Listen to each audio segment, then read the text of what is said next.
Ayan, kakain tayo lunch. Ngayon lang tayo kakain ng lunch. Ayan, kain tayo. Mga bagong videos na ipopost. Ayan po. Maraming salamat at Diyos mabalos.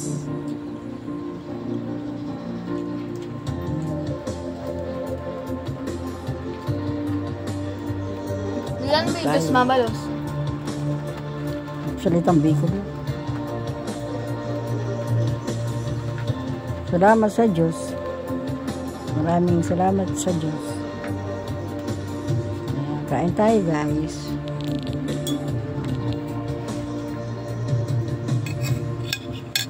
Kain tayo ng tanghalian. Ayan, itlog. Na mayroong sweet chili. Sauce.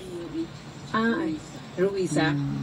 Ayan po si Nanay Ruiza. Ayan po. Napakaganda po ni Nanay. 73 years old. Tingnan niyo naman po yung ganda. Ano tamang gayonan po ka mo? Dahil po, seryoso, Bicol. Bicol po, ano po kilala? Ano po talaga